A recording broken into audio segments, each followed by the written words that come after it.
앞으로 몇 번이나 부모님께 꽃을 달아드릴 수 있을까요? 이런 문장의 간판이 꽃가게 앞에 걸려 있는 걸 보았습니다. 꽃가게에서 꽃을 사세요. 그런 속내가 있는 광고 문장입니다. 그렇게 많지 않으니 이번에도 꼭 사가세요. 그런 속내가 보이는 문장 맞습니다. 그러나 틀린 말은 아닙니다. 맞는 말입니다. 우리들 부모, 어른들, 우리 곁에 계실 날이 그렇게 많지는 않습니다. 꼽을만 합니다. 손가락으로. 그렇게 많지 않습니다. 오늘은 그 부모를 생각하는 주일입니다. 우리 삶의 기준이 되는 성경에서 이 부모에 대하여서 뭐라고 말씀하시는가? 바르게 좀 배워서 하나님의 뜻을 바르게 알고 그래서 하나님의 뜻을 따라 사는 성도가 되었으면 하는 마음에서 부모에 관계된 말씀을 오늘 드리고자 합니다. 첫째로 출애굽기 20장 12절을 보았는데요. 내 부모를 공경하라. 그리하면 내 하나님 여호와가 내게 준 땅에서 내 생명이 길리라고 말씀을 하세요. 이 말씀은 여러분도 잘 아시다시피 하나님이 친수로 기록한 십계명 중에 하나입니다. 십계명을 출애굽한 이스라엘 백성들에게 모세를 통해서 앞으로 가나안 땅에 들어가서 오래오래 살게 될 것인데 살 동안에는 이 계명을 꼭 지켜야 된다 하고 주신 계명이 10개의 계명입니다. 그 10개의 계명을 주실 때 친히 두 돌판에 쓰셨습니다. 첫째, 둘째, 셋째, 넷째. 이것은 인간이 하나님에 대하여서 어떠한 의무사항이 있다, 어떻게 하나님을 섬겨야 될 것인가에 대한 계명입니다. 하나님께 대한 겁니다. 그러나 5계명부터 10번째 계명까지는 인간이 인간에게 어떻게 해야 될 것인가에 대한 내용이 담겨져 있는 계명입니다. 그 중에 오늘 우리가 보았던 출애굽기 20장 12절의 내용은 이 두 번째 돌판 중에 첫 번째 해당되는 계명입니다. 이 말의 의미는 인간 속에서, 인간 세상에서 가장 뿌리에 해당되는, 근본에 해당되는 것이 부모에 대한 거라는 겁니다. 근데 놀라운 사실은 첫 번째 기록할 뿐만 아니라 하나님께서 이 계명을 말씀하실 때는 그리하면이라고 하는 접속사를 두면서 복을 약속한 계명입니다. 유일합니다. 물론 다른 계명을 지켜서 복을 못 받는다는 말은 아닙니다. 다른 계명도 지킬 때 복을 받습니다. 그런데 왜 유독 이 다섯째 계명, 부모 공경에 대한 계명만 복을 약속하셨느냐? 그만큼 중요하다는 것을 의미합니다. 부모를 공경하라. 이 말씀을 입체적으로 이제는 좀 풀어보도록 하겠습니다. 작은 첫 번째로 성도는 부모를 공경해야 맞다는 것입니다. 옳다는 것입니다. 바르다는 것입니다. 여기서 벗어나면 성도로서의 삶은 아니라는 얘기입니다. 계명입니다. 계명. 반드시 지켜야 될 하나님의 명령, 하나님의 마음, 하나님의 뜻입니다. 공경이란 무엇인가 단어를 찾아보니까 몸가짐, 마음가짐을 조심스럽게 하여 받들고 모시는 것을 말한다 그랬어요. 받들고 모시는 것이 공경이래요. 이 말을 좀 세분하면 외적으로는 존중을 표현하고 내용적으로는 존경의 마음을 가지고 대하는 것이 공경이라고 합니다. 성경에 소개된 인물을 통해서 공경을 좀 배워보도록 하겠습니다. 창세기 37장에 보면 야곱의 아들 요셉이 나옵니다. 이 요셉에게 아버지 야곱이 심부름을 시킵니다. 형들이 지금 세겜에서 양을 치고 있으니 그곳에 가서 형제들과 양떼가 다 잘 있는지 보고 내게 와서 말해라 하고 요셉을 보냅니다. 요셉은 아버지 명령이어서 갑니다. 참고로 이들이 지금 살고 있는 지역이 어디냐면 헤브론이라고 하는 곳인데, 이 헤브론이라고 하는 것은 지도를 보면 예루살렘 남쪽 지역에 있습니다. 유대 광야 쪽입니다. 애굽 쪽으로 가깝습니다. 근데 지금 이 사람들이 어디에 머물고 있느냐 하면은 세겜이라고 하는 곳에 양을 치러 갔다는 겁니다. 혹시 요즘 들판에 나가보고 산행을 하다 보면은 보이는 게 벌통들이 아카시아 나무 근처에 잔뜩 놓여 있는 걸 볼 수가 있을 겁니다. 늘 놓여 있지 않지요. 아카시아 꽃이 필 때 놓여 있습니다. 왜 그러죠? 꽃 속에 꿀따라고 주인이 갖다 놓은 겁니다. 그런 것처럼 헤브론이라고 하는 땅에서는 이 양떼를 목양하는 데는 한계가 있어서 풀이 있는 곳으로 옮기다가 보니까 세겜이라고 하는 곳까지 가게 되었다는 겁니다. 굉장히 멀어요. 그때는 그렇게 이동하면서 목양을 했습니다. 마치 벌꿀하는 사람들이 이동한 것과 같습니다. 자, 요셉은 갔습니다. 그런데 세겜 땅에 도착해 보니까 형제들이 보이질 않는 거예요. 그래서 혹시 이쪽인가? 저쪽 계곡인가? 한참 찾는데 어떤 사람이 이 방황하고 있는 요셉을 보고 왜 그렇게 방황하고 있느냐, 무슨 일이냐라고 묻습니다. 그때 우리 이 가족이 여기 양을 치러 왔는데 이런 사람들인데 혹시 못 보셨습니까? 라고 질문을 하자, 그 사람들은 여기서 얼마 전에 떠났다. 그때 도단으로 간다고 그러더라. 어렴풋이 내가 들어보니까 자기들끼리 대화하는 걸 내가 들었는데 도단이라고 하는 곳으로 간다고 그러더라. 그래요? 하면서 도단으로 갑니다. 도단은 어디냐면은 예루살렘 북쪽이 세겜이라 그랬어요. 사마리아 지역 근처입니다. 근데 그보다 더 북쪽으로 올라갑니다. 아마 이쪽에서는 풀이 그렇게 또 많지 않았던 것 같습니다.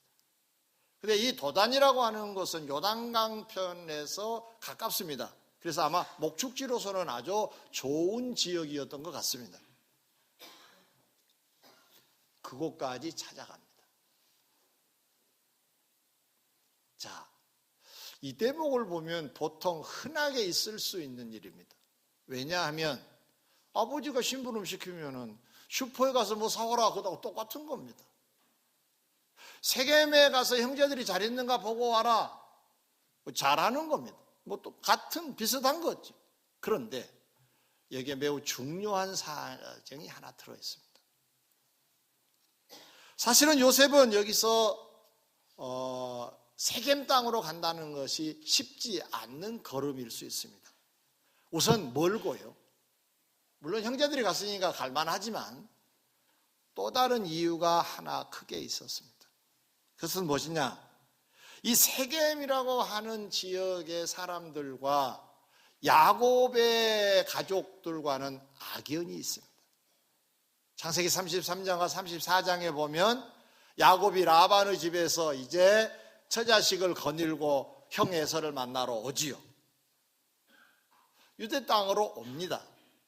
와서 원수처럼 생각했던 야곱이 온다는 소식을 형 에서가 듣고 죽여버리려고 합니다. 근데 하나님께서는 그렇게 마음을 죽이도록 감정을 주시지 않고 이제 화해하도록 감정을 주셔서 사이가 좋은 관계가 됩니다. 그리고 이제 헤어집니다. 형 에서는 세일이라고 하는 곳에 가서 이제 머물게 됐고, 이 야곱은 어디에서 머물게 됐느냐? 숫곳이라고 하는 곳에서 머물게 됐습니다. 이곳에 땅을 사고 이곳에 집을 짓고 처자식과 함께 양떼를 거느리고 살게 됐습니다. 그런데 이 숫곳이라고 하는 지역은 조금 더 넓은 지역으로서 땅을 이제 확보를 해야 되겠다고 생각을 하고 이곳저곳을 사게 된 것입니다. 그것이 세겜이라고 하는 근처까지 가게 된 것입니다. 어느 날 야곱의 딸 중에 디나라는 딸이 외딸이 하나 있었는데, 이 딸이 이 지역의 여자들은 어떻게 사나, 옷은 무슨 옷을 입지, 유행은 어떤가, 머리는 어떻게 하고 다니지 보고 싶었습니다. 여자의 관심은 아무래도 또 다른 여자의 의상에 또는 뭐 헤어스타일, 무슨 어떤 패션인가 궁금할 거 아닙니까? 지금 전혀 다른 동네에 와 있으니까 이 지역에 사는 사람들, 우리가 이 지역에 이제 살게 되는데 그 지역에 사는 사람들은 어떻게 살고 있는가를 보고 싶어서 다녔다 그랬어요. 다니다가 세겜 땅의 추장에 해당되는 세겜이라는 사람 눈에 띄었습니다. 이 사람은 이곳의 권력자입니다. 근데 디나를 보니까 낯선 여자인데 매우 예쁘게 생겼습니다. 그래서 이 여자를 자기 여자로 만들고 싶었습니다. 절차 없이 안타깝게도 욕을 보이고 맙니다. 이 일로 자기 아버지를 찾아갑니다. 아버지, 제가 이 여자를 사랑합니다. 이 여자와 결혼하게 해주세요. 순서가 좀 바뀌었지요. 그러니까 하모리라고 하는 자기 아버지가 이런 상황이 돼버렸으니까 어떻게 해서 사돈지간을 맺고 싶어서 야곱을 찾아갑니다. 그래서 결혼을 합시다. 결혼시킵시다. 이런저런 허락을 받고 있는데 야곱의 아들들, 그러니까 디나의 오빠들이 화를 내기 시작합니다. 아니, 할례받지도 못한 이 사람들과 결혼을 시켜요? 그것도 더더군다나 아니 결혼하기도 전에 욕을 보여요? 하고 막 흥분을 합니다. 아버지는 결혼을 약속을 합니다. 그러는 중에 이 오빠들이 이제 작당을 합니다. 이 사람들을 다 죽여버리자 하고 이제 제안을 합니다. 세겜이라는 사람에게. 이 지역에 사는 모든 남자들이 할례를 행하면 우리 사돈지간이 됩시다. 같이 삽시다. 그래서 할례를 하라고 얘기를 합니다. 그러자 세겜은 디나를 얻기 위해서 모신들 하겠다고 결심을 하고 가서 모든 남자들에게 그날 전부 다 할례를 행하고 말았습니다. 할례를 행하는 것은 몸에 상처를 내는 것인데 이것이 아물기 전에 활동하기가 쉽지 않습니다. 그 틈을 타서 이 야곱의 아들들이 가서 세겜의 남자들을 다 죽여버렸다 그랬어요. 이런 악연이 있는 지역이 세겜입니다. 이 세겜 땅에 지금 형제들이 양을 치러 갔다는 것 자체가 아버지 야고보 입장에서는 불안한 겁니다. 걱정이 태산입니다. 그래서 형제들이 잘 있는가 보고 와라, 양떼들이 잘 있는가 보고 와라고 얘기를 한 겁니다. 요셉이 왜 몰랐겠습니까? 이런 역사적인 배경을 잘 알고 있었습니다. 그런데 갔습니다. 갔다는 것 자체가 뭘 의미하느냐? 아버지를 존중히 여겨서 아버지의 뜻이니까, 아버지가 걱정하시니까 그 걱정을 내가 좀 덜어드려야 되겠다는 마음에서 간 겁니다. 또 한 가지 어려움이 있었습니다. 그게 뭐냐면 이 요셉을 아버지 야곱이 엄청 사랑했어요. 그래서 어떤 특수한 옷을 줍니다. 마치 후계자를 삼으려고 하는 마음에서 주는 것처럼 그렇게 복장도 채색 옷을 입힙니다. 미워 죽겠습니다. 더더군다나 이 형제들은 이복간이었습니다. 그러니까 마치 남처럼 여기게 됐던 것입니다. 그 형제들이 결국은 어떻게 됐습니까? 도단에 가서 만나게 됐는데 이 요셉을 아버지에게 돌려보내지 않고 애굽으로 팔아버리잖아요. 그만큼 안 좋은 감정을 갖고 있었습니다. 요셉이 몰랐을까요?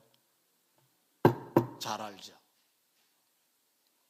이곳이 위험한 곳인 것도 알고 형제들이 자기를 미워한 것도 알고 있었습니다. 근데 왜 갔느냐 그러면 안 가면 됐지. 아버지가 말씀하셨어요. 그 후의 역사를 보면 형제들이 팔아서 애굽에 팔리게 되지만 그곳에서 전화위복이 되어 애굽의 총리가 되고 이스라엘과 애굽을 구원하는 정치가로 변신합니다. 그 아름다운 결과의 뿌리는 뭐냐? 부모 공경이라고 하는 큰 뿌리가 놓여 있었기 때문에 가능했다고 봅니다.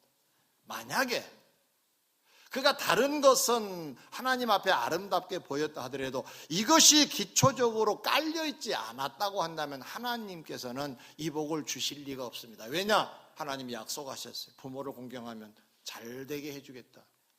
그런데 못된 놈에게 잘되게 해주시게 되면 사람들이 뭐라고 말합니까? 못된 놈에게도 잘되네? 못된 놈인데도? 이럴 거 아니에요. 하나님이 욕이 됩니다.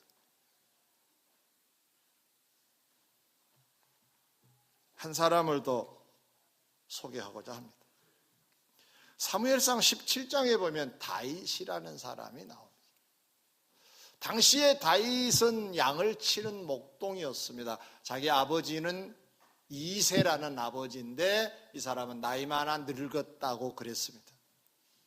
형들이 있었는데 그 형들이 이 사울 군대의 자원에서 3사람이나 군대 생활을 하고 있습니다. 그런데 그때 당시에 전쟁이 일어났습니다. 블레셋이라고 하는 인근 나라와 대판 싸우게 됐습니다. 그것도 40일 동안이나 이 전투가 계속되고 있었다 그랬습니다. 아버지 이새는 이 소식을 접하고 걱정이 생겼습니다.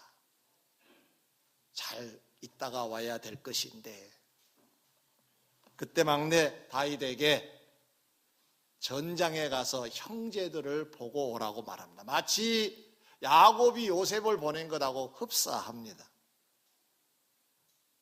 다윗이 갑니다. 근데 갈 때 아버지가 뭐라고 말하느냐?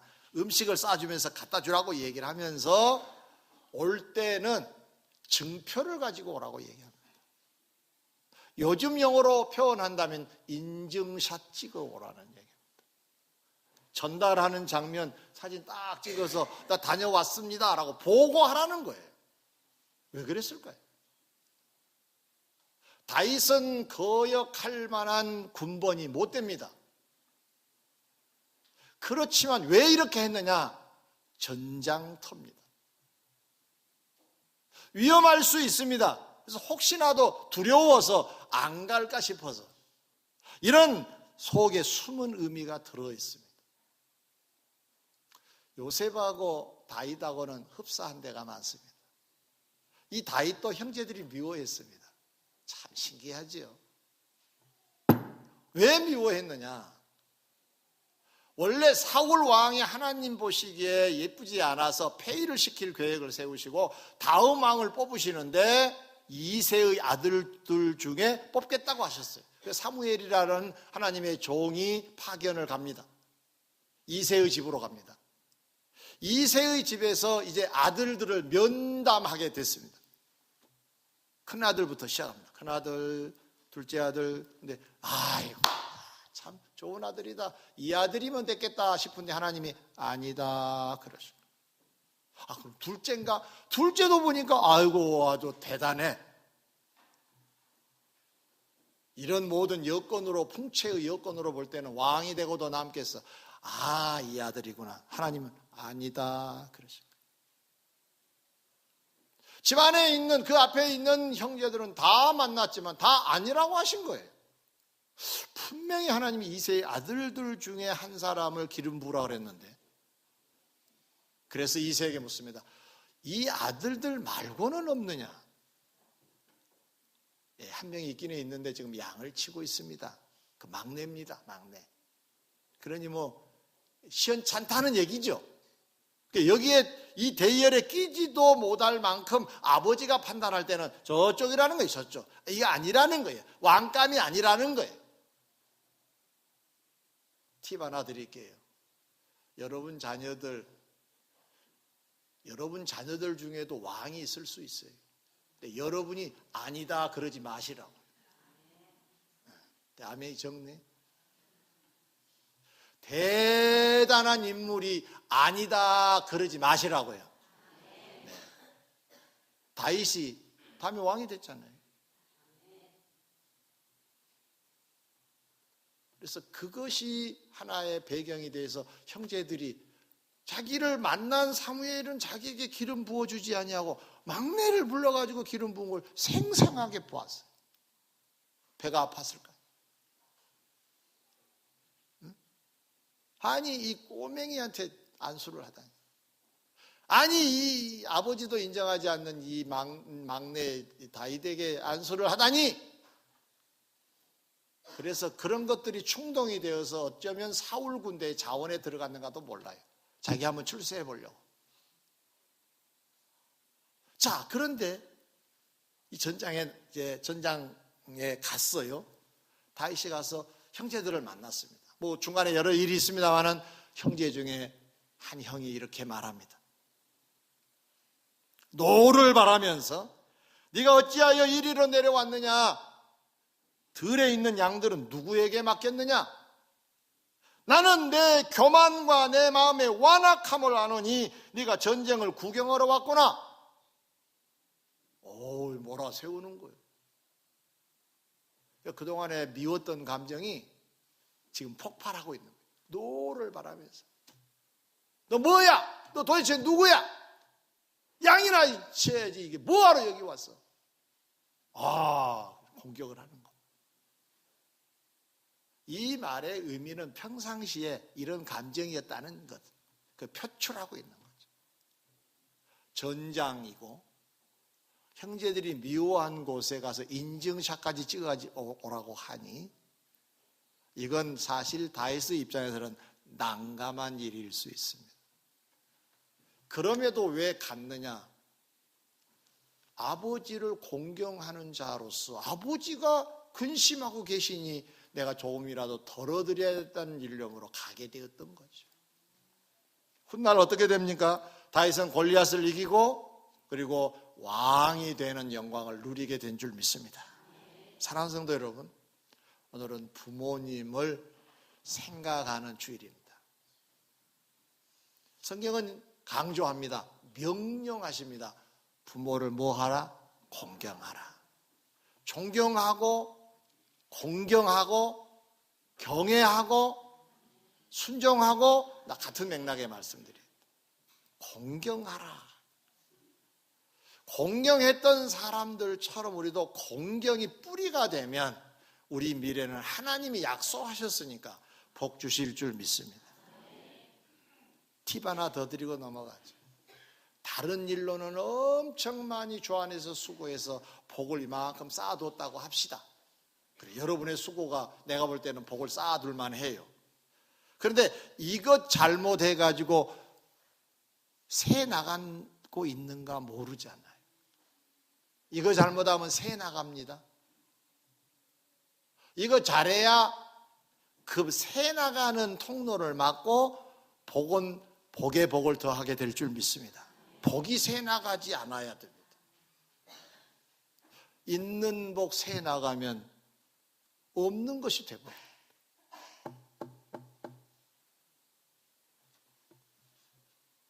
자, 그럼 두 번째로 내 부모를 공경하라고 하는 말씀 속에는 또 다른 의미가 하나 더 들어있습니다. 그게 뭐냐? 공경의 반대말을 찾아보니까 구박이더라고요. 부모를 구박하면 안 됩니다.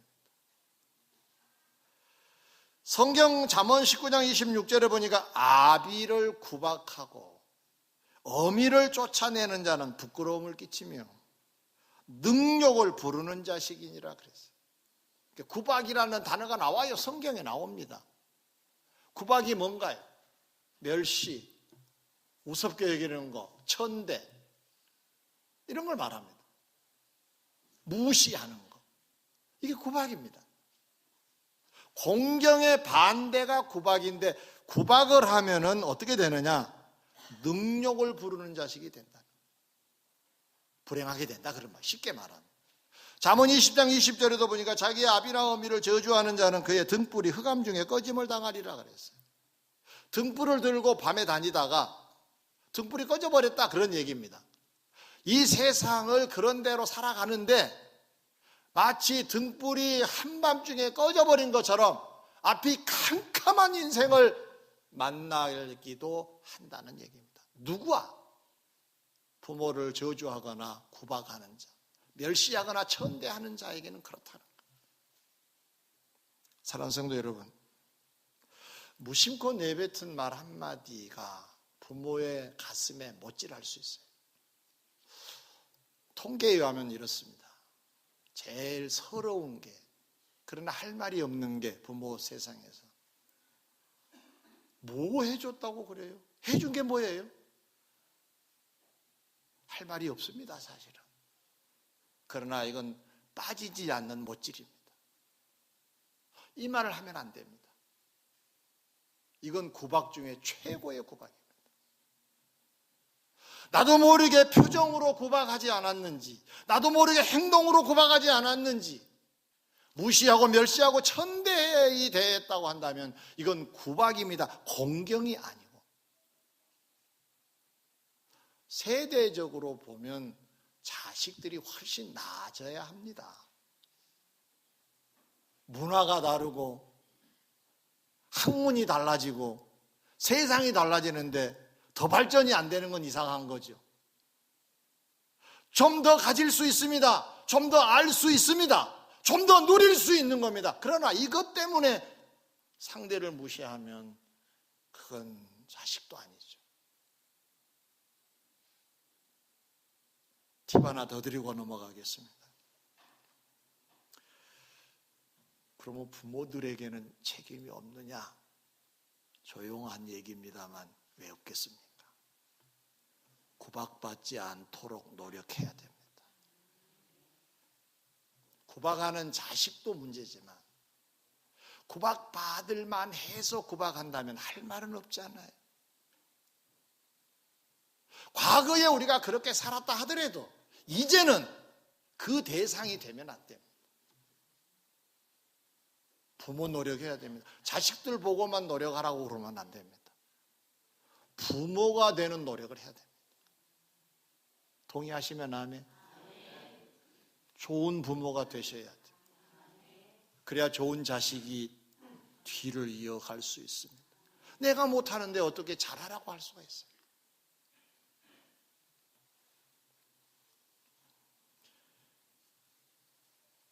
다른 사람들을 무시하는 것도 이건 죄인데, 나를 낳아주신 부모님을 무시하고 구박하는 것은 죄 중에 죄입니다.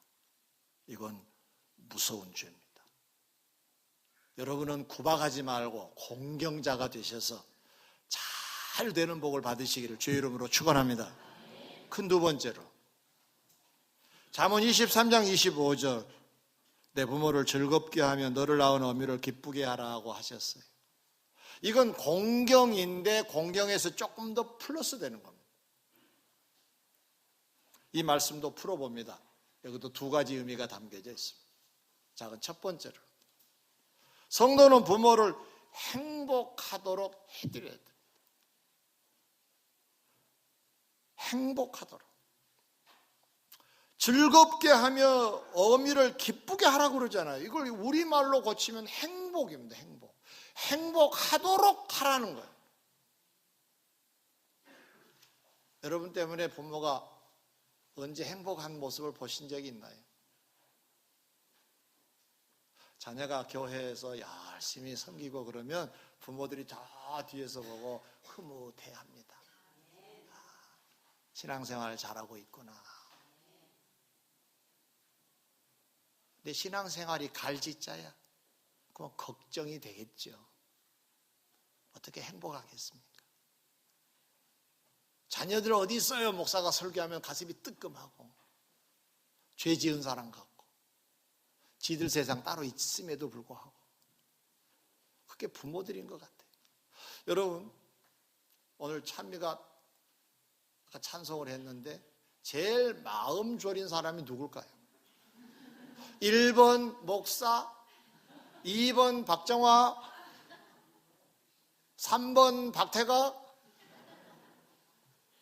다 마음 졸이는 사람이지만 엄마가 제일 마음 졸였을 겁니다.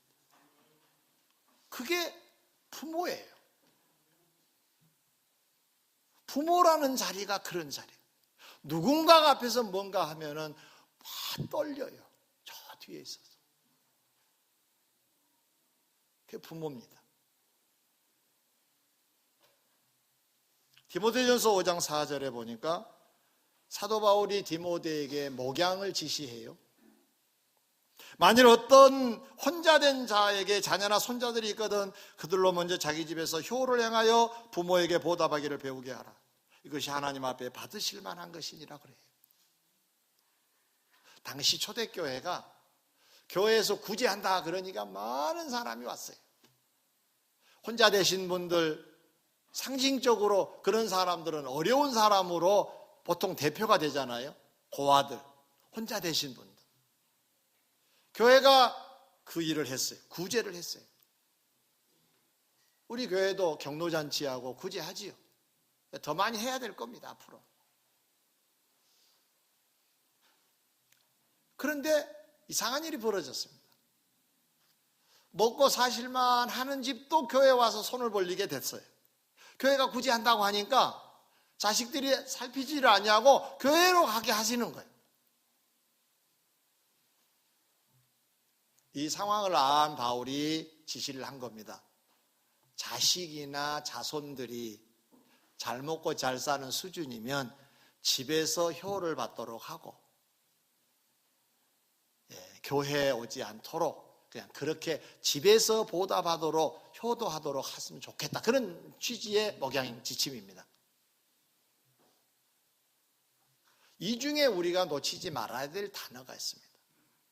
은혜를 끼친 부모에게 효를 행하는 것을 가르치라고 하는 부분입니다. 그러면 효도라는 게 뭐지요? 효도는 은혜를 베푼 자에게 효도한다 그러잖아요. 효도 그러면 뭐가 생각이 납니까? 기쁘고 즐거움이 생각이 납니다.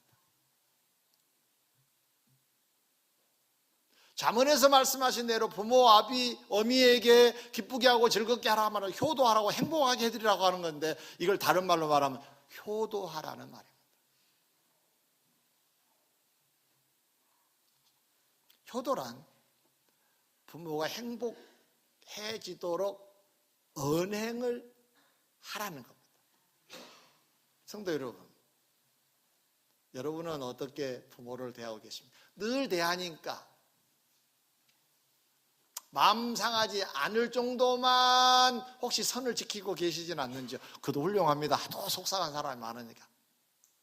그러나 성경은 강조합니다. 기쁘고 즐겁게 하라. 행복하도록. 자식은 도리를 다하라. 행복하도록. 여러분 때문에 부모가 웃나요? 우는가요?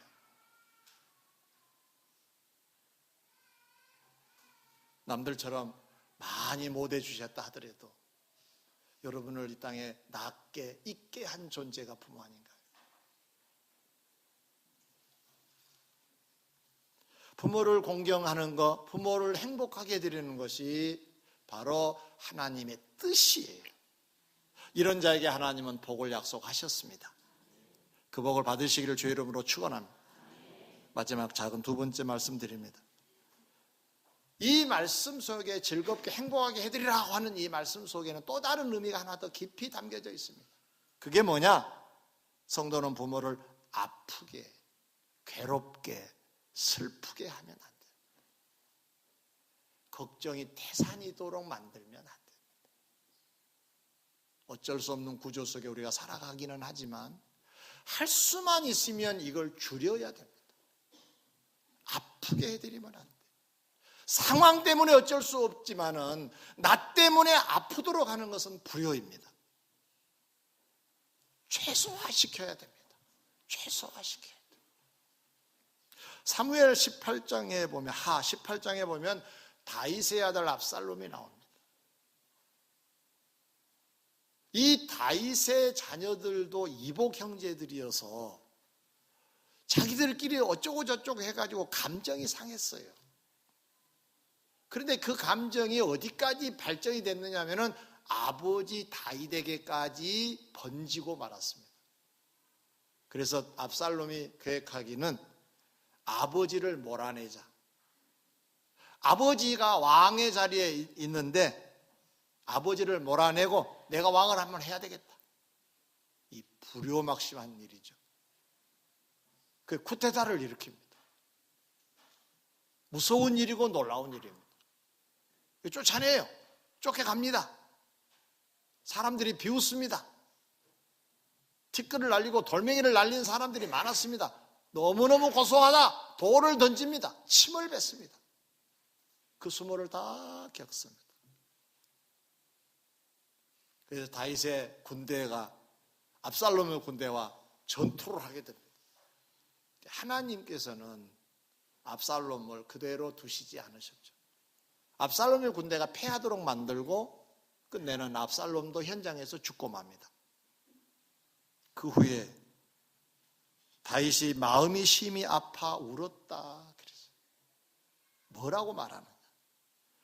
내 아들 압살롬아, 내 아들 압살롬아, 압살롬아 내 아들아 하면서 울었다 그랬어요. 얼마나 심히 울었던지 압살롬을 죽인 사람들이 부끄러움의 얼굴이었다는 거예요. 그래서 반항도 합니다. 아니 당신의 대적을 물리쳤는데 우리에게 공헌 칭찬해 주시지 아니하고 자식을 위해서 저렇게 울어버리면 우리가 뭐가 되겠느냐고. 맞는 말이죠. 다윗을 위해서 싸웠는데 싸워 이긴 자에게는 칭찬도 안 해주고 죽은 다윗 압살롬을 위해서 내 아들아 하면서 울었으니까. 이 대목에서 우리가 놓치지 말아야 될 다윗의 울음입니다. 다윗은 압살롬이 단순히 죽어서 운 건 아니에요. 그 흔적을 살펴볼 때 못된 짓 하다가 죽은 거잖아요. 그게 너무 아팠습니다. 근심이 됐습니다. 그 후에 어떻게 됐습니까? 아까 제가 말씀드린 대로 압살롬은 현장에서 죽고 맙니다.